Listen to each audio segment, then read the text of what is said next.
Hola, ¿cómo están? Bienvenidos a Fotógrafo en Canas, el podcast donde aquí su humilde servidor Michelet Díez le habla del emprendimiento detrás de la fotografía. El día de hoy con mi coanfitrión Joaquín Fernández y tenemos una invitada súper especial que va a hablar de un tema que mucha gente como que le saca un poquitico el cuerpo porque es como a veces aburridor, es como tedioso y a la gente le da como miedo y es hablar sobre la importancia de los derechos de autor. Entonces, ¿quién lo va a hacer? Voy a darle la palabra a ella para que se presente y para que nos diga quién es y a qué se dedica. Bueno, primero, pues hola a todos los que están escuchando este podcast. Muchas gracias a ustedes por la invitación. Y pues antes de comenzar, me presento. Yo soy María Juliana Marín, más conocida en redes sociales como Fashionomista. Soy abogada de profesión, me especializo en derecho comercial y en propiedad intelectual. Sin embargo, siempre tuve este gusto por industrias creativas, por la industria de la moda en particular, y por esto me incliné por esta área y me especialicé luego en marketing y comunicación de moda y lujo y en fashion law. Actualmente tengo una empresa de consultoría en fashion law, entonces asesoro a personas que hacen parte de la industria de la moda en temas legales, pues les hago el acompañamiento legal y pues me muevo mucho a través de redes sociales, dicto charlas, conferencias, clases, en fin, doy lora todo el día sobre este tema, pero pues sin duda trabajar con industria de la moda pues tiene mucho que ver también con el trabajo con fotógrafos. Entre mis clientes pues también trabajo con temas de fotografía, pues particularmente de moda, pero sin duda tenemos cosas en común con ustedes también. Excelente, muchas gracias de verdad, María Juliana, por estar por acá, por darnos el tiempo. Pues es interesante muchas veces como alguien que empieza en el derecho termina en la parte de, pues, de producción audiovisual y como una cosa de que, por ejemplo, de que yo a veces como fotógrafo diga, no, pero es que los derechos de autor te dan derecho a esto y esto y esto. Es como que, tú no sabes, pero si yo pago por eso, no, no, no, no, pero vamos a traer a un experto para que hable con esto, para que hable con razón de qué es lo que hay que hacer. Entonces, Joaquín, te doy la primera palabra para que tú comiences a hacer las preguntas y después tú y yo vamos opinando a ver qué es lo que tenemos. Gracias. Bueno, sí, efectivamente es un perfil súper interesante desde el punto de vista que es una persona que tiene la conocimiento de causa y bueno, la verdad yo es la primera abogada en Colombia a la que le escuché hablar de Fashion Law y que realmente se tomó como en serio, y lo digo desde el punto de vista de mi experiencia, y es de meterle el tema de leyes como debe ser a esta parte de creación de contenido y de todo lo que los influencers y las personas pues que mueven contenido en redes sociales eh, muchas veces desconocen, porque se hace de una manera muy empírica y de una manera como que del día a día lo va uno haciendo parte de una actividad, pero no tiene como un marco legal, y efectivamente ese marco legal existe y puede tener unas implicaciones bastante, digamos, serias en caso de algún tipo de pleito o de algo en donde se eh, rompa, digámoslo así, alguna ley. Eh, yo te decía que eres la primera persona, María Juliana, que había escuchado y que veo activamente eh, con este tema de fashion en la moda, y pues tiene que ver mucho con fotografía. Pero cuéntame, ¿cómo nace Fashionomista? O sea, cómo es ese camino? ¿A partir de qué momento empiezas tú a decir, bueno, esto me gusta, esto es por acá? ¿Cómo llegas y cómo es tu trayectoria hasta donde hoy por hoy estás? Bueno, pues yo comencé desde que era estudiante de Derecho. Yo comencé trabajando en una firma de Derecho al Entretenimiento, trabajaba temas de propiedad intelectual. Y ahí me interesó mucho el tema de industrias creativas. Yo siempre había tenido afinidad y gusto por la moda, sin embargo, no soy una diseñadora frustrada, como muchos suelen pensar que estoy en este tema porque quería ser diseñadora y no lo logré, me tocó ser abogada. Pues realmente no fue tan así, pero siempre me había gustado el tema y encontré en esta disciplina pues la forma de fusionar como estos dos mundos y me pareció fantástico, y por eso cuando hice mi tesis de grado para graduarme como abogada, yo soy abogada Javeriana, pues esa fue mi principal propuesta, y mi trabajo de grado, de hecho, tanto de la especialización como de pregrado, fue en Fashion Law, y fue pues uno de los primeros trabajos de grado que se hacen sobre este tema, pues era una universidad convencional y un tema completamente novedoso. En ese momento llevaba aproximadamente un año de existencia, o sea, les estoy hablando que esto fue 2011, 2012. Obviamente no había mucho campo de acción y pues como cualquier egresado pues necesitaba trabajar y comenzar a generar experiencia. Yo comencé a trabajar en sector automotriz, trabajé casi 4 años en una empresa del sector automotriz en la parte corporativa, o sea, era totalmente abogada, nada que ver con moda. Y estando ahí a mí me seguía el interés y me seguía como el gusto por esta industria y creé el blog Fashionomista, porque Fashionomista comienza como un blog. Entonces se vuelve como un espacio de catarsis, era mi hobby, era donde yo llegaba a escribir a las 5 de la tarde cuando salía a la oficina.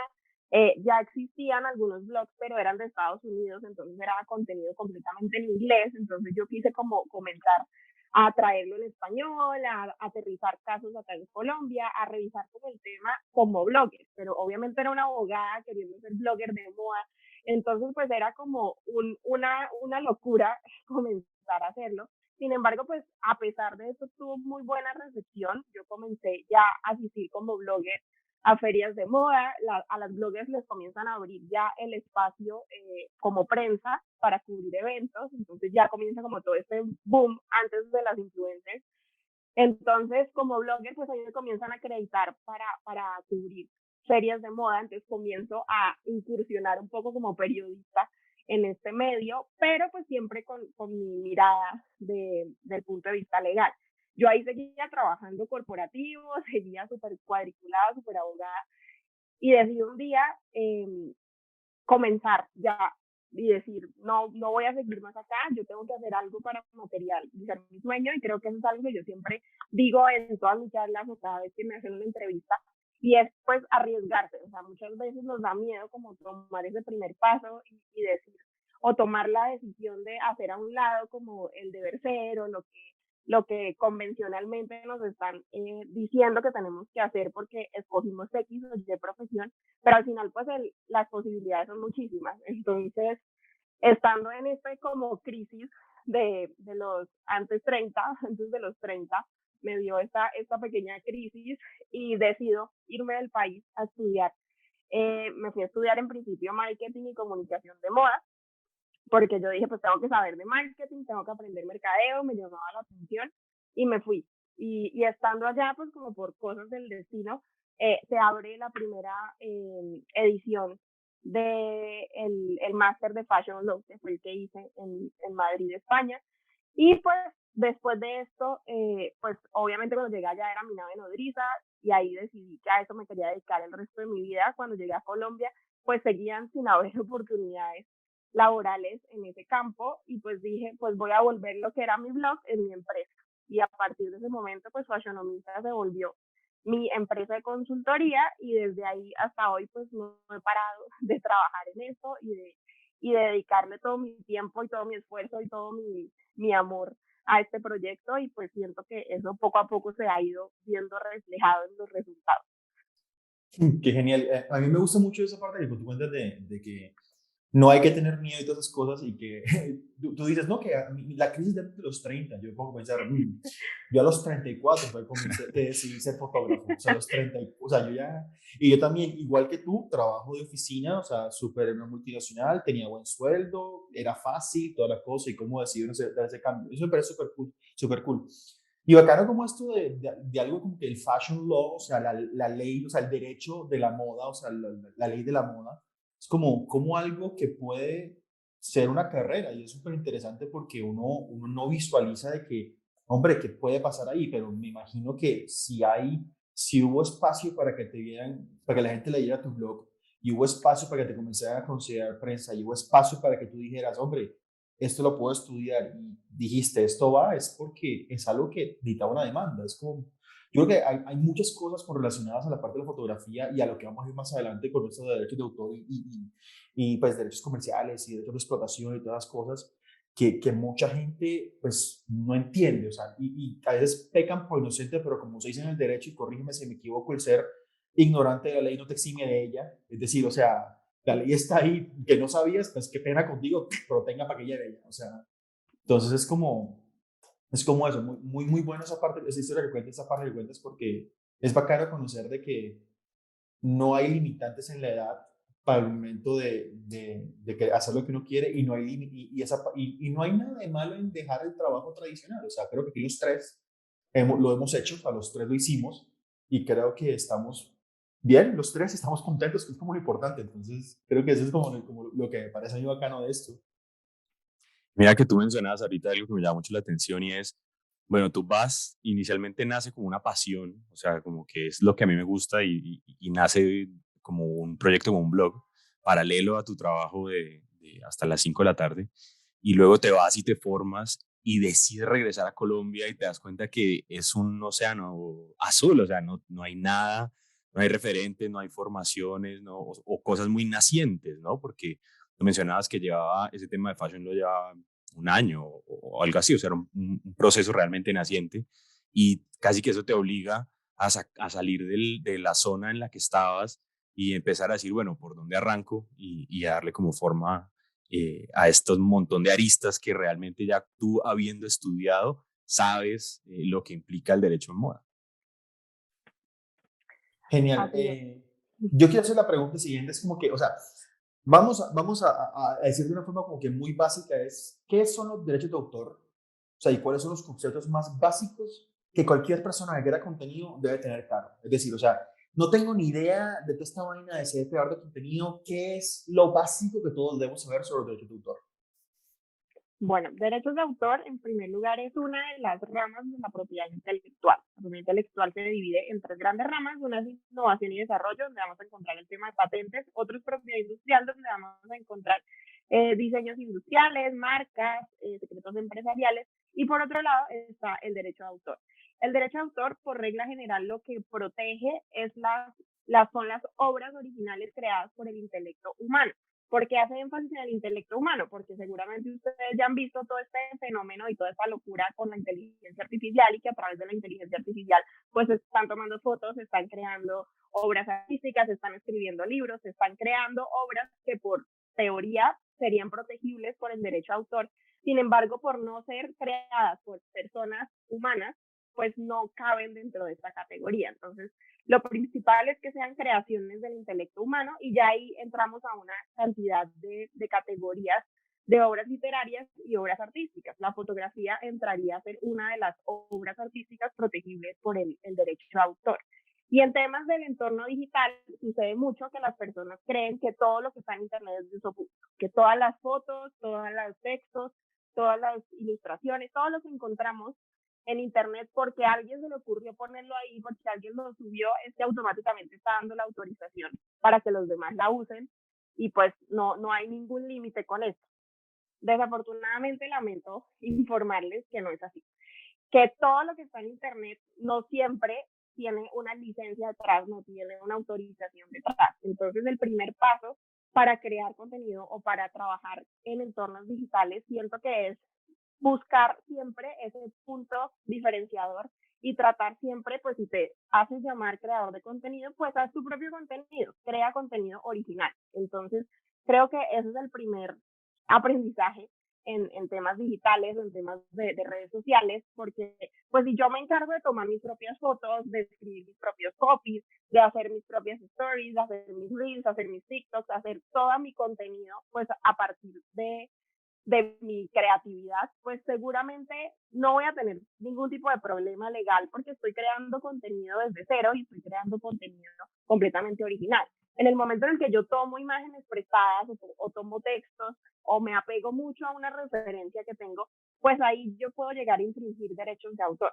Entonces, por esta razón, pues es importante revisar la fuente de la cual yo estoy tomando esta información, revisar si hay algún tipo de licencia. Normalmente en el entorno digital hablamos de Creative Commons y hablamos de licencias de copyright y todo este tipo de licenciamientos de uso que hay en el entorno digital, pero normalmente estas licencias tienen unos lineamientos puntuales. Entonces, la misma licencia te va a permitir a ti un uso comercial o un uso personal o un uso editorial. El mismo banco de imágenes o la misma fuente de la cual tú estás obteniendo esta información o este contenido, pues te va a limitar hasta dónde puedes usarlo y hasta dónde no. Entonces yo aquí una pregunta, por ejemplo, porque es un caso que me pasó una vez. Digamos que yo vengo y le tomo las fotos a alguien. Y listo, yo le doy las fotos, yo le digo, o sea, está siempre el dolor de cabeza de todos los fotógrafos que, o sea, fotógrafo que no ha pasado por esto, no es fotógrafo, de que no le dan los créditos a uno que la foto es de uno. Ese es el primero. La gente asume que porque te pagó, automáticamente la foto es de ellos y pueden hacer con ella lo que quieran y la pueden publicar donde sea y pueden hacer una pancarta y ponerla en no sé dónde. Entonces es como que, o sea, a ver, yo sé que si yo, a menos que yo explícitamente diga, te doy derechos de explotación y de comercialización y te cedo mis derechos de autor, o sea, hay una cantidad de cosas que no pueden hacer los clientes, o sea, si a riesgo de que mucha gente diga, pero yo pagué y es mío, ¿cuáles son los límites? O por decirlo así, que puede tener una persona cuando te paga por unas fotos. Si una persona me dice, Michelle, te pago por unas fotos, o sea, por default, cuáles son las cosas que yo tengo derecho, que la persona tiene derecho, sin hablar. Porque si, por ejemplo, yo le digo a las personas, sabes que yo tengo unas fotos, los derechos son tuyos, haz con ella lo que quieras. Si yo lo digo, que se ha hablado, ya ahí perdí porque hay un contrato verbal. Pero si yo no digo nada, ¿a qué tienen derecho y a qué no tienen derecho las personas que me contratan a mí? Bueno, en primer lugar, es partir de la base que hay un acuerdo o hay un consentimiento completamente informado de las dos partes. Entonces, tú como fotógrafo, pues por regla general, normalmente, y la recomendación, porque sé que no pasa en la práctica, sé que esto es pura lora de abogado, pero pues normalmente los fotógrafos o las personas que trabajan en industrias creativas suelen hacer todo muy informal. Entonces, yo te contacté por DM, yo te escribí por WhatsApp, yo te envié un voice note y ya, y con eso quedamos en las condiciones, pero nunca hay ningún documento firmado, nunca hay un documento realmente revisado o estándar en el cual tú de verdad estás planteando cuáles son las condiciones en las cuales les estás entregando tu obra y tu trabajo a esas personas, porque más allá que te paguen por esto, más allá que haya una retribución económica de tu trabajo, o que tú les digas, listo, haz lo que quieras o no hagas lo que quieras, pues hasta dónde es válido que tú se los digas en una nota de voz o por WhatsApp,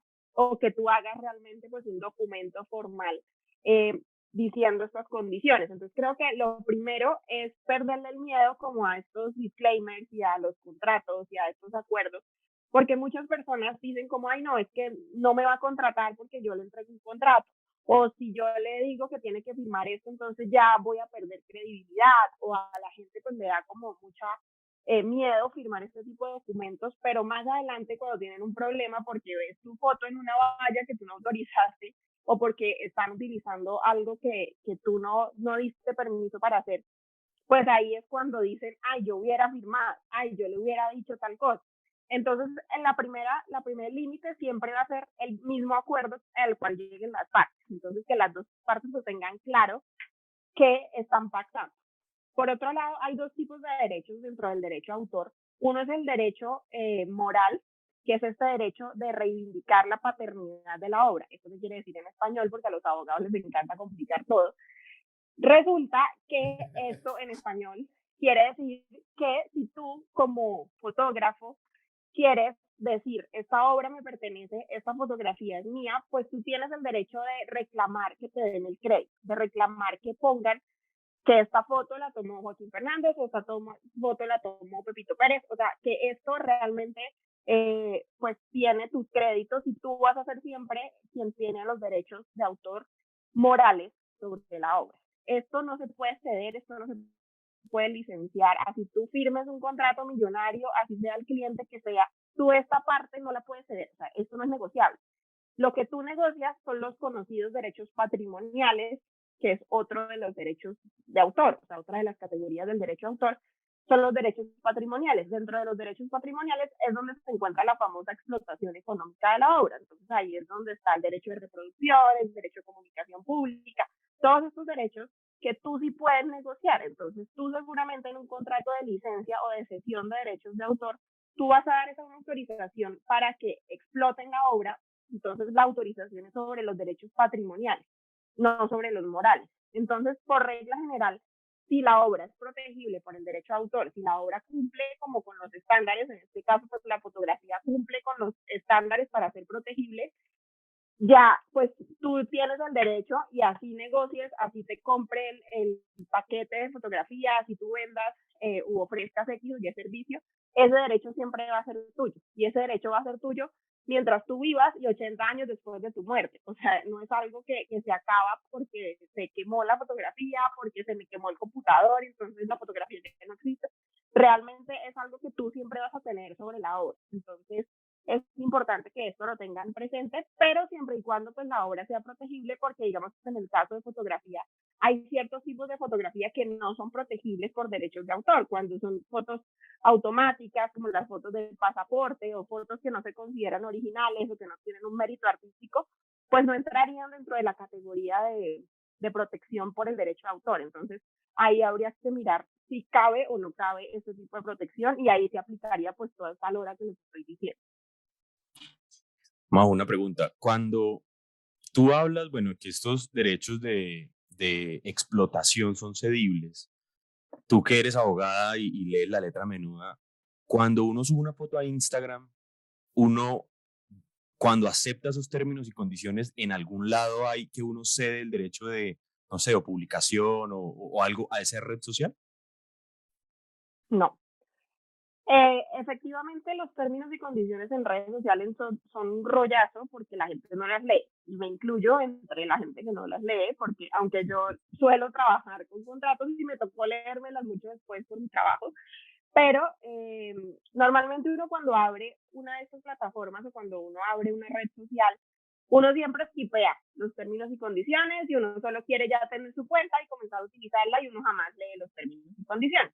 De Pues acuerdo. resulta que en todas estas plataformas, tanto en YouTube como en TikTok, como en Pinterest, como en Instagram y todas las que suelen utilizar imágenes, tienen dentro de sus términos y condiciones una cláusula de propiedad intelectual. Entonces, cada una varía dependiendo de la licencia que tú le estás otorgando a la plataforma, pero la licencia tú se la haces a la plataforma. O sea, en el caso de Instagram se la estás dando a Meta, que pues son los dueños de Facebook y de Instagram, pero pues realmente tú no estás autorizando a los usuarios de la plataforma. Entonces es muy diferente que tú autorices a la plataforma para que haga ciertos usos y por eso es que ellos tienen control sobre el contenido y si tú pones cierto contenido pues muchas veces te lo restringen o te hacen shadow banning o te lo quitan de alguna manera, pero es porque la plataforma sí tiene algún tipo de control sobre el contenido que se está publicando dentro de la plataforma por como por esas licencias que tú estás autorizando.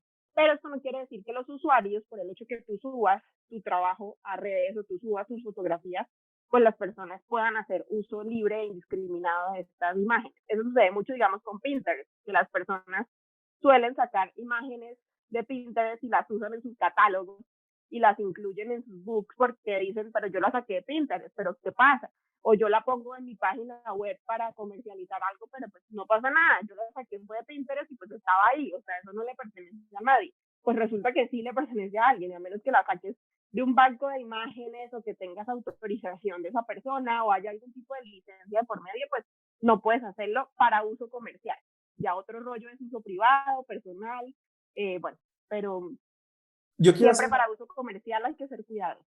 yo quiero hacer una preguntita para, como para terminar este puntico de los derechos de autor, porque siempre es la pelea muchas veces porque ahí estoy hablando de casos personales, ¿sabes? Porque literalmente esto me pasó de que tuve un cliente una vez que, pues, no me mencionó no me dio los créditos y yo le dije, parce, o sea, no, no, es que yo te mencionas publicidad, y yo, no, no, no, no, o sea, tú me mencionas porque yo soy el autor de la foto, pero entonces una vez, pues, publiqué alguna cosa y que no, que tú no puedes publicar nada sin mi permiso, yo, pero brother, la foto es mía, es en mis redes y no estoy comercializando tu imagen simplemente utilizándola, o sea, ¿qué se hace ahí? O sea, yo sé que hay una parte que obviamente es tratar de llevar la fiesta en paz, de como que, loco, o sea, lleguemos a un acuerdo, o sea, tú ganas, yo gano, todo bien, pero hay veces que la gente se pone bélica ya, y es como que, ok, listo, ¿no? ¿Cómo negociar? ¿Cómo hacemos acá? O sea, porque uno puede decir, o sea, yo hasta donde entiendo, y aquí tú me corrías, o sea, la foto es mía,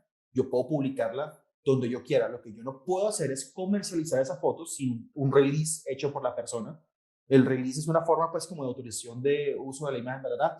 Pero mientras sea utilizada para cosas como Instagram, mientras yo soy el autor, no debería haber problema. Entonces aquí es cuando te quiero preguntar a ti como que, ¿qué pasa ahí? O sea, ¿cómo se hace eso ahí? Bueno, en primer lugar, como dices, siempre el primer acercamiento que uno hace cuando hay algún tipo de infracción o cuando hay algún tipo de conflicto, pues es tratar de negociar con las partes y no tener que incurrir en un proceso y demandar y todo lo que esto implica, porque obviamente esto es hartísimo, es súper demorado, entonces al final uno siempre trata de conciliar de alguna manera. El primer acercamiento suele ser cuando hay algún tipo de infracción de derechos de autor, es un documento que se llama Cease and Desist, que es donde yo le estoy pidiendo a la otra persona pues que deje o se abstenga de publicar algo que me pertenece, o en el caso pues que está infringiendo mis derechos de autor. En el caso que tú tienes un contrato con alguien y tú trabajaste con esta persona, la recomendación, como les digo, pues es que en la licencia que tú le estás otorgando, pues en el contrato, cuando tú le entregas las fotografías de tu trabajo, lo ideal es que tú pongas en las licencias, pues hasta donde ellos también tienen que responderte a ti dando el crédito o tienen que decir la fuente, en fin, o sea, ese tipo de minucias tú las puedes especificar en la licencia. Si tú les estás dando una licencia mucho más abierta, donde ellos pues realmente son libres de decir si te dan el crédito o no abiertamente con su trabajo, pues ya eso es otro cuento.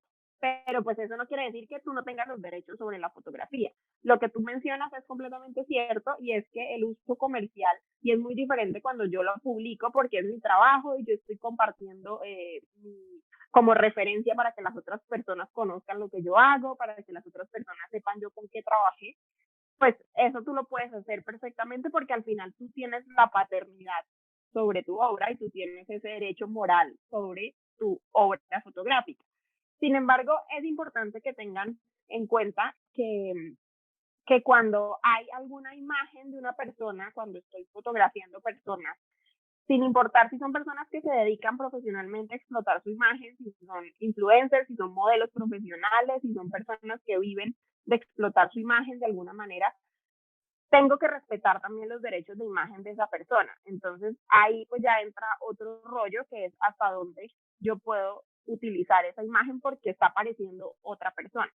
Hay un caso muy interesante en Estados Unidos y es una cantidad de demandas que hay a fotógrafos que son paparazzi y fotógrafos de street style porque los están persiguiendo, eh, porque resulta que ellos pues fotografiaban celebridades, fotografiaban modelos y pues ellos se comenzaron a dar cuenta que estas celebridades pues asistían a un evento o asistían a una Fashion Week y no les daban luego los créditos. Y resulta que ellos subían esta foto que encontraban rondando en internet, pues que les tomaban saliendo del evento y la subían a sus propias redes sociales. Pero entonces hasta ahí pues no hay problema porque es mi imagen y pues si yo encuentro una foto mía, pues en teoría yo tengo derecho sobre mi imagen y la podría subir. Pero ¿qué pasa si yo lo hago para cumplir un compromiso comercial que tengo con una marca? Entonces resulta que cuando me tomaron esa foto yo estaba usando una cartera o unos zapatos y yo tengo un contrato comercial de publicidad con esa marca. Entonces yo digo, ay, yo tenía que subir una foto en ese evento con usando esa marca, entonces voy a aprovechar y voy a usar la foto que me tomó ese paparazzi o ese fotógrafo de street style para subirla a mis redes y con eso cumplo mi contrato. Obviamente en ningún lugar le dan el crédito al fotógrafo, en ningún lugar le están pagando nada al fotógrafo por esa fotografía. Entonces los paparazzi, pues, que son tan organizados en Estados Unidos, pues deciden demandar a todas estas celebridades y deciden hacer una campaña que se llama No Free Photos, donde ellos buscan que les den los créditos. Adicionalmente las demandan por indemnización de perjuicios porque están pidiendo que les den el crédito y les reconozcan sus derechos de autor. Entonces, por un lado, pues está el derecho a imagen de estas personas y por el otro lado el derecho de autor del fotógrafo. Entonces, ahí tienen la pelea, hay más de 50 celebridades demandadas en este momento por Increíble. fotos que realmente pues son ellos los que están apareciendo en sus propias fotos. Oye, qué interesante esa parte que cuentas de lo de la gente demandando a las celebridades. Pero claro, tiene todo el sentido del mundo. O sea, si a la gente le están pagando, si a los artistas le están pagando por esa imagen, la marca, lo que sea, pues obvio ya. Pero también hay la otra parte de lo invasivo que son los paparazzis, pero bueno, eso lo hablamos en otro momento. Mira que tú hablabas y aquí me das como pie para hacerte una pregunta y es, hablabas de aquellos fotógrafos que toman foto callejera. bueno, uno de los estilos de fotografía que es fotografía callejera precisamente, o fotografía con fines documentales, como por ejemplo, pongamos las protestas que hubo a nivel nacional en Colombia, eh, por ejemplo en Cali. Entonces, cuando fue pues todo este tema de orden público, y bueno, a nivel mundial en general, salen muchas fotos de donde documentan estas problemáticas sociales y al final el fotógrafo, pues bueno, distribuye las fotos, ya sea porque trabaje con algún medio de comunicación, un periódico, una cadena de televisión o en últimas las terminan para nutrir su portafolio y su banco de imágenes o personal o con fines comerciales, lo que sea, como fotógrafo callejero. Una de las fotos más impactantes es donde efectivamente pues se muestra personas viviendo esa crisis o personas en situación de vulnerabilidad o personas, por ejemplo, en Cali se vio mucho el tema del maltrato policial y de cómo el abuso de autoridad contra los protestantes. ¿Cómo funciona el tema de los derechos de autor y sobre todo lo que mencionabas ahorita, eh, las personas que aparecen en esas fotos, si después se ven en un periódico o en una valla o en algún lugar, ¿cómo pueden esas personas interpretar esa aparición o cómo pueden llegar a cuidar su imagen o si alguien se está lucrando de esa foto, decir, bueno, a esto me pertenece o denme regalías? ¿Cómo funciona eso? Bueno, los derechos de autor también hay unas limitaciones, excepciones. La misma ley, que en el caso colombiano es la ley 23 del 82, que creo que no se les había mencionado para que la tengan por ahí en el radar. Esta ley es la que nos señala a nosotros pues qué derechos tenemos sobre las obras, entre esas pues las fotografías. Hay un capítulo que se llama Limitaciones y excepciones al derecho de autor, que son todos esos escenarios en los cuales yo puedo utilizar obras de otra persona sin pedir autorización. Ahí entra el uso propio, ahí entra el derecho de paisaje, ahí entra el derecho para uso personal o el derecho como de uso de buena fe.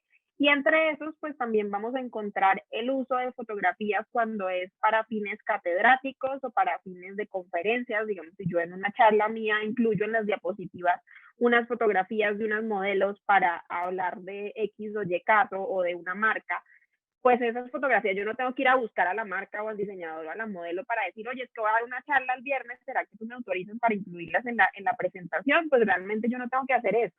Y otro de los escenarios es el tema cuando son hechos noticiosos, cuando yo estoy compartiendo algún tipo de noticia o cuando estoy dando algún tipo de información que resulta considerada como un hecho noticioso. En estos casos, ese tipo de reportajes se consideran hechos noticiosos y más allá de que los puedan vender a los periódicos o que los periódicos pues paguen por ese tipo de contenido, por ese tipo de reportajes y pues que puedan lucrarse de esto se considera como un hecho noticioso. Entonces, en el momento en el que vemos o prendemos un noticiero y vemos que sale la foto del político de turno o que sale la foto de X o Y persona que hizo tal cosa y que está haciendo parte de las noticias, pues no tienen que llamar necesariamente a la persona y decir, oye, vas a salir en el noticiero de las 12, entonces tú me dejas dar la noticia y me dejas decir que tú eres un delincuente. Pues realmente no tienen que hacer esto ni pedir autorizaciones pues tan expresas, y lo mismo sucede con estos reportajes. Entonces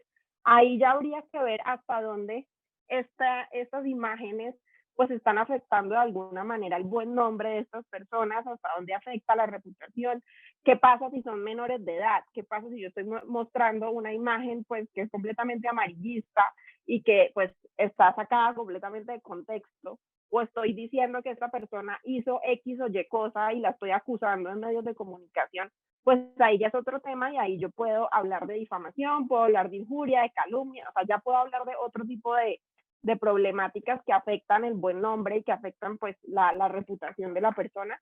Pero en términos generales, este tipo de fotos están permitidas y no pues tienen como una limitación precisamente porque son consideradas dentro de los hechos noticiosos. Ok, pero por ejemplo, listo, ahí está, ahí hablas como del punto de vista de la persona que está en la foto, pero del punto de vista de fotógrafo, porque inclusive eso se vio ahorita en toda la parte de las protestas, de que habían medios noticiosos que cogían fotos de personas y no, o sea, se plagiaban las fotos de las personas y las utilizaban como fotos propias. O sea, eso ya es otra cosa y eso es delicado porque, hey, estás plagiando mi foto. O sea, me acuerdo que hubo casos en los cuales había un fotógrafo, y eso lo vi en Twitter, en el que el tiempo creo que le decía, ay, ven acá, vamos a utilizar esta foto. Y man como que, no, no, pero vamos a utilizar. Y pum, y salió una vez en un blog, el blog les tocó bajarlo porque el man dijo, hey, loco, esa foto es mía. Y, O sea, yo no comparto en esa vaina, o sea, yo hago fotoreportaje para esas cosas. O sea, ¿qué pasa ahí? O sea, ¿qué pasa si un medio, aunque sea con fines noticiosos, utiliza tu foto sin permiso? ¿Qué pasa ahí? Pues en términos generales, siempre que yo vaya a utilizar una fotografía de otra persona, o sea, por teoría, yo siempre voy a tener que tener la autorización de la persona para usar su foto. Tengo que darle los créditos, tengo que pagarle por la fotografía, en fin, o sea, tengo que tener alguna autorización de por medio. Sin embargo, ellos se pueden escudar en una de estas limitaciones, la que les estoy mencionando de hechos noticiosos, y realmente más allá de dar los créditos o más allá de escudarse como en este tema de las noticias, pues no tienen en particular una obligación. Sin embargo, pues cuando yo ya estoy comercializando de alguna manera, cuando yo comienzo ya a vender, entonces te voy a vender el calendario del paro, entonces te voy a comenzar a vender todas las fotos que hicieron parte de la manifestación. Entonces, en ese momento, pues seguramente yo sí voy a necesitar la autorización para comenzar a comercializar. Ahí ya depende también del medio de comunicación hasta dónde está dispuesto también a respetar los créditos y a decir, no, pues todas las imágenes que yo voy a utilizar son las de mis propios reporteros, o si voy a utilizar un reportero externo, pues le voy a pedir la autorización. Entonces seguramente lo que pasó con ese blog pues era algo similar, y porque pues seguramente era parte de las políticas que tenía el medio de comunicación con respecto de las fotos, pero por regla general, por tratarse de este tipo de reportajes, y sobre todo pues ahorita que todo el mundo tiene celulares y que en realidad no puedo verificar tan fácil cuál es la fuente o de dónde sale, o las personas abiertamente están etiquetando en Twitter o están mandándole la foto al periódico diciendo, miren lo que yo vi, miren lo que pasó al lado de mi casa, vean lo que sucedió en tal cuadra, pues ese tipo, las mismas personas se encargan como de estarle entregando pues su contenido y sus fotografías al medio de comunicación para que las divulgue. Ok, pero bueno, entonces eso es en caso de que listo, una parte noticiosa, pero digamos que una persona, por ejemplo, volvamos al caso mío que yo dije hace poquito, de que una persona le tomó unas fotos. Yo estaba trabajando con una marca de ropa y esta marca de ropa, pues en las fotos de su Instagram etiquetaban, todo bien, perfecto, cuando de repente voy llegando a un gimnasio y veo una foto mía pegada así grande en la vaina, y yo como que, ¿qué pasó aquí? O sea, ¿dónde veo el arroba Michelet 10? O sea, entonces, uno esos reclamos, ¿a quién se lo hace? O sea, obviamente, como lo habíamos hablado, listo, uno primero trata de negociar, pero digamos que eso se va a mayores, uno con quién habla. Bueno, en primer lugar, tú puedes limitar, y ahí vuelvo otra vez a lo mismo, y es que dentro del acuerdo que tú haces con la marca, tú limitas también la explotación, y tú puedes decir, yo te autorizo a ti a hacer flyers, pero no te autorizo para utilizarla en medios digitales, o yo te autorizo para utilizarla en una revista, o para esta campaña puntual que va a salir en septiembre del 2022, pero tú no la puedes utilizar para lo que se te antoje. Entonces, ahí es importante por eso también que ustedes como fotógrafos pues sepan limitar el uso que le van a dar a esa fotografía, y que ustedes sepan medir hasta dónde esa persona puede usarla, por cuánto tiempo, en qué territorio, porque sí sucede mucho. Y digamos del lado también, yo trabajo con modelos también, que sucede que ellas también se ven en la valla, y ellas nunca autorizaron estar en esa valla, o ellas nunca autorizaron estar en X o Y campaña, porque ellas solamente fueron contratadas en teoría para este trabajo puntual. Entonces, primero es limitar el uso que vas a hacer. En dado caso que esto vaya más allá de lo que ustedes pactaron, o efectivamente nunca se negoció ese tipo de acuerdo, a ti no te están dando los créditos, y lo que tú dices, tú llegas y te encuentras con la valla donde no te están dando ningún crédito y tenían que hacerlo, lo que tú puedes hacer es primero, pues, hacer un cease and desist, comunicarte directamente con la marca y decir, oye, yo no autoricé esto, porfa, retírala, bla, bla, bla. Pero pues muchas veces esto no pasa, o se molestan, o bueno, en fin, y no te van a hacer mucho caso. Entonces ya en términos legales lo que puedes hacer es acudir ante la Dirección Nacional de Derechos de Autor, que es la autoridad en temas de derechos de autor en Colombia, y ahí hay una parte donde tú puedes poner este tipo de demandas y tú puedes ir a alegar y decir, mira, sucedió esto, esta fotografía es mía, yo la tomé en tal fecha, y pues como hacer todo el proceso legal para reclamar tus derechos de autor sobre la fotografía. Otro punto importante en esto, y no es obligatorio, pero sí es una recomendación para los fotógrafos, es que depositen en la Dirección Nacional de Derechos de Autor o registren en la Dirección Nacional de Derechos de Autor sus fotografías, porque esto para temas probatorios va a ser muy útil en estos casos, porque si ellos tienen estas fotografías y si tienen esta información ya registrada, pues seguramente va a ser mucho más fácil probar que efectivamente la foto la tomaste tú. Entonces, esto, como les digo, no es obligatorio, no lo necesitas para tener el derecho sobre la fotografía, pero sí es una recomendación que lo hagan porque muchas veces cuando ya comienza todo este rollo legal, pues tú tienes que comenzar a probar que efectivamente tú tomaste la foto, que tú tenías un contrato con ellos, que la tomaste en tal fecha, aquí está el disco duro donde aparece la fecha de la fotografía. Entonces, como que tú tienes que sacar un montón de información que si tú ya tienes el registro, pues ya vas a tener el soporte como para pelear mucho más fácil, por decirlo así. Entonces, todas las fotos deberían meterlas allá. Yo tengo... En teoría. Uy. Yo creo que ahorita que voy a aprovechar yo para comenzar a vender muchas de mis fotos como NFTs, que eso va a ser un tema más adelante, no sé qué tan puntada es el tema, o sea, yo creo que o sea, yo voy a apuntarle a ese lado, porque creo que también la forma más fácil de probar tenencia, autoría de una cierta imagen, creo que eso es como que lo menos lo que menos obstáculos tiene hoy en día. O sea, literalmente tú colocar tus fotos como un NFT. Hey, loco, mira, aquí está. Esto está respaldado con la blockchain, pero es un tema más diferente. O sea, y si podemos, y al final de esto nos da tiempo, hablar un poquitico sobre los NFTs, porque sería interesante saber la parte legal de los NFTs y cómo va esa vuelta, para dónde va. Pero bueno, pero si nos da el tiempo, porque estamos como corticos, pero bueno. ¿Qué viene ahora, Joaquín? A ver.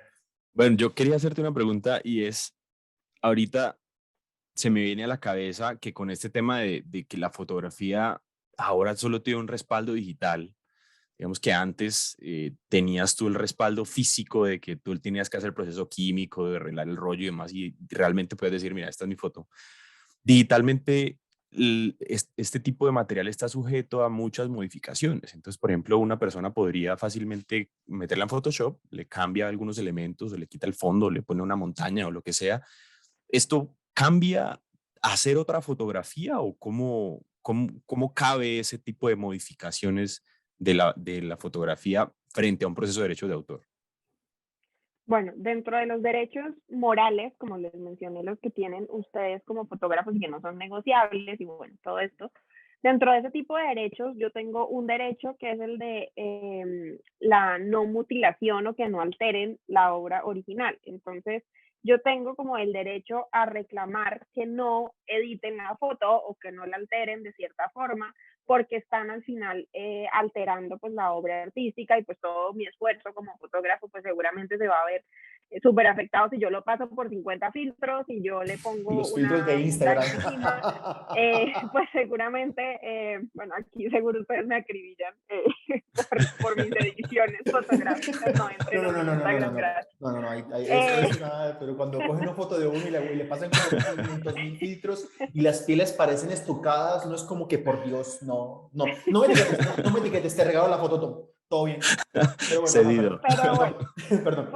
por regla general, más allá de si lo que haces se ve armonioso o bonito o no, pues realmente ustedes pueden reivindicar este derecho a que no mutilen o no alteren su obra. O sea, eso es uno de los derechos. Igual que sucede con la canción, si yo le quito un pedazo o le meto un rap en la mitad y yo al final pues así no fue que escribí la canción, o si a la escultura yo decido volarle un brazo, pues realmente yo no hice eso, o al texto pues yo le corto una parte de la historia, entonces pues estás alterando de alguna manera pues la obra original, que en este caso pues es la fotografía. Entonces, ese sería como el primer reclamo que ustedes tienen derecho a hacer como fotógrafos. Sin embargo, hay otro rollo que es cuando hago obras a partir de obras ya existentes. Entonces, si yo a partir de esa obra, digamos una foto que tú tomas divina, yo decido hacer una ilustración o yo decido volverla completamente digital y la convierto en algo completamente virtual porque más adelante la voy a volver un NFT, pero pues es una obra completamente nueva, es una obra independiente, ver la ilustración o la versión virtual o digital que la foto pues original de la cual estoy sacando como la idea o la referencia. Entonces, este tipo de trabajo o este tipo de creación se consideran obras derivadas y es cuando yo creo una obra nueva a partir de una obra ya existente. Hay un caso muy famoso, se me va el nombre del fotógrafo en este momento, seguro ustedes lo saben o lo averiguarán, eh, de la campaña que hizo Obama para la presidencia, que él tenía un flyer que era como rojo con azul, que era pues su cara, pero era completamente digital, no se veía realmente la foto pues original. Y esto pues lo hace un diseñador gráfico que a partir de una fotografía que tomó X fotógrafo, él saca como esta imagen de diseño para hacer la campaña presidencial de Obama y pues esto fue lo que le dio como la vuelta al mundo y fue como la imagen más reconocida en su campaña presidencial. Entonces, esta obra es protegida como obra derivada y yo puedo proteger al diseñador que crea esta nueva obra a partir de la fotografía sin estar desconociendo los derechos del fotógrafo. Entonces, no sé si me enredé o los enredé más. No, no, no, a mí me quedó súper claro, o No, sea, claro. literalmente creo que y de hecho han habido muchos casos, yo he escuchado muchos casos de gente, por ejemplo, hubo un fotógrafo o un artista, no me acuerdo dónde, que cogía posts de Instagram de famosos y los cortaba y era como si fuera eso, como que el Instagram, los likes, los comentarios, y esa era su obra de arte. O sea, era literalmente como que, loco, o sea, bueno, hay un pleito tales, también hubo un caso de una vieja que pintaba a mano fotografías famosas y eran súper hiperrealistas y súper famosos, y a la mujer le llegó un montón de cease and desist porque estaba literalmente replicando no sé qué cosa. La vieja vino y se grabó en un video echándole pintura negra Sí, lo vi. y eso lo vendió como un NFT y se hizo los millones de pero, ajá, pero sí, o sea, yo entiendo más o menos lo que tú dices con respecto a es como la famosa vaina de que los artistas de tatuajes que cogen una foto de alguien y la tatúan. Y la tatúan. Entonces, ajá, pero es una cosa diferente, pero la imagen eso es un chicharrón ahí, pero bueno, creo que hay una línea muy delgada que toca así de verdad ver como que se cruza o no se cruza, pero súper interesante esa parte. Sí, Yo, conozco esos tres casos que mencionas y sin duda pues nos da aquí para echar Uf, hora otras dos nos horas. quedamos. Pero sí, sin duda las obras derivadas, pues hasta qué punto yo puedo considerar que cuando estoy utilizando algo como referencia o algo como guía, pues hasta dónde sí estoy creando algo completamente original o hasta dónde yo estoy plagiando o estoy replicando o reproduciendo una obra que no me pertenece o que yo no tengo autorización para hacerlo. Entonces, ahí pues hay que mirar y ahí entra la respuesta típica de abogado y ahí se me sale a mí el diploma y es la famosa respuesta de depende, porque tenemos que revisar realmente cada caso puntual y cada ejercicio porque uno no puede generalizar y decir como siempre que haga tatuajes de fotos va a haber esta infracción o siempre que yo haga este tipo de creaciones, automáticamente estoy infringiendo derechos de autor. Entonces sí hay que revisar como hasta qué punto, pero pues sin duda aquí hay mucha tela para cortar. Uf, sí, o sea, y te lo digo de primera mano porque, por ejemplo, me pasó muchas veces en TikTok, porque yo soy un creador de contenido en TikTok y me pasó de que yo creé un TikTok y se me fue viral y una persona más famosa todavía literalmente hizo paso a paso y cambió al final como alguito. Entonces comenzó la pelea de, hey, loco, por lo menos di que idea original de Michelle, claro, en ese momento uno estaba un poquito más susceptible a esas cosas, pero y comenzó la gente, no, es que eso no es plagio, que sí es plagio, ta, ta, ta, ta, ta. A la final por allá algún abogado dijo, loco, o sea, yo como abogado, si tuviera que esta vaina ir a juicio, sí, este plagio porque tienes más de cierto porcentaje de la vaina es igualita, ta, ta, ta. Y también me pasó otras cosas, en fin, pero eso es un tema súper, a veces desgastante, porque es más que se vuelve desgastante cuando uno se pone a pelear con esas cosas, pero no, pero súper interesante toda esta parte que considero que que he aprendido. Me queda de verdad, para mí de hoy, eso de que uno tiene derecho a, pues, derecho a la no mutilación de la obra de uno. Eso me pareció súper cool. Yo, Ahora exigiendo vamos a exigiendo mi derecho a la no mutilación, no puedes ponerle un filtro a mi ponerle un foto. filtro. Bueno, yo me llevo de hoy el tema de que indiscutiblemente hay que dejar muy claras las condiciones.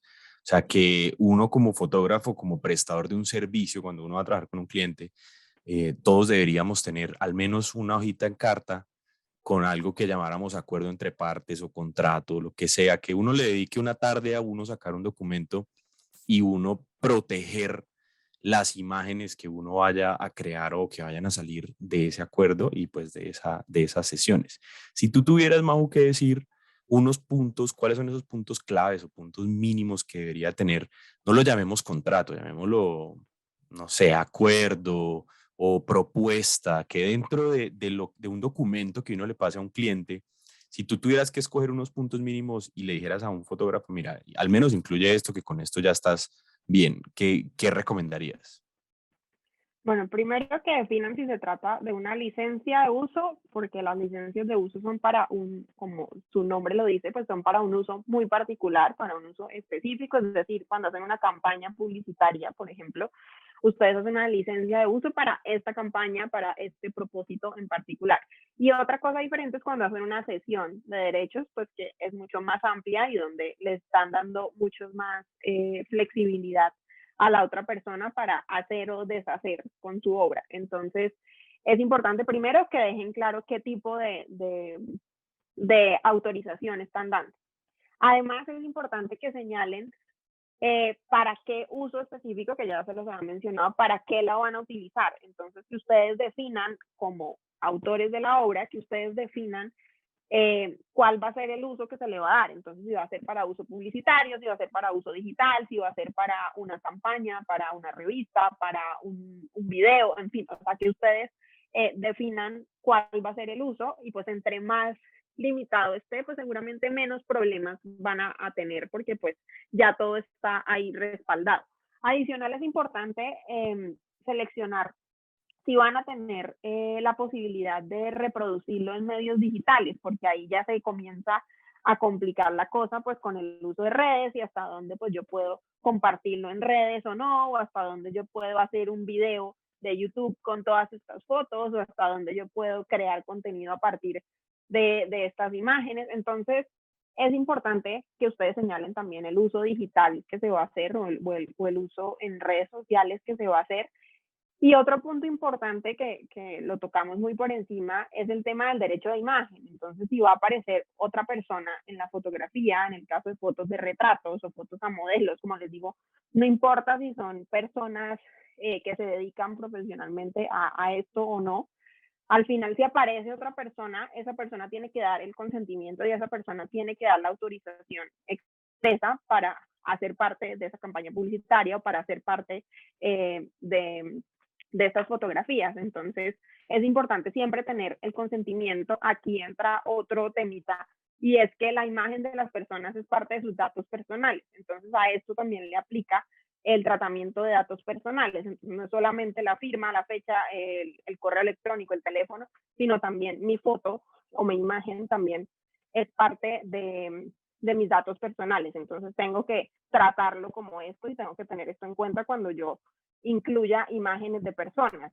Cuando hago fotos de objetos o fotoproducto, normalmente aparecen marcas. Entonces también hay que ser cuidadoso con el uso o el manejo que yo voy a hacer de estas marcas, porque ¿qué pasa si yo voy a incluir estas fotos en mi catálogo? ¿Qué pasa si yo voy a compartir este contenido? Pues también estoy compartiendo o de alguna manera estoy compartiendo la marca en otros lugares. Entonces también hay que ser cuidadoso cuando aparecen obras de terceros o aparecen marcas en las fotografías. Entonces, creo que pues esos puntos son como los más importantes para tener en cuenta y en los que más conflictos se suele generar también en la práctica.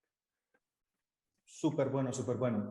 Yo te quería hacer una pregunta con respecto a todo esto, porque Joaquín cuando dijo que no, que pues, en el contrato o en lo que sea que podamos tener, si es válido lo que yo decidí comenzar a hacer, cuando ya tenía como que contratos relativamente grandes con personas que sé que podían tal vez como utilizar mis imágenes para otras cosas, yo comencé a tener lo que yo llamaba términos y condiciones. Entonces, yo primero comencé, hey, mira, te voy a mandar un correo con unos términos y condiciones, lo que literalmente, cosa mala que me pasaba a mí, que experiencia que yo decía, por ejemplo, lo que te conté de la imagen, lo que te conté de la imagen en el gimnasio cuando entré, yo dije, las imágenes entregadas en este photoshoot pueden ser únicamente utilizadas para redes sociales. Cada cosita que me iba aprendiendo, las iba poniendo, colocando ahí.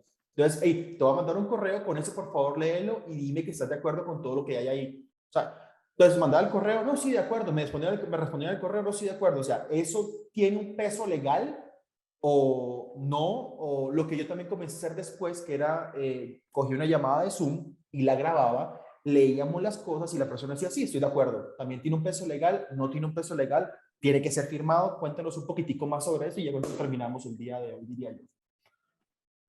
Bueno, en primer lugar, es importante que tengan en cuenta que en Colombia los contratos verbales no son válidos. En Colombia los contratos tienen que ser escritos.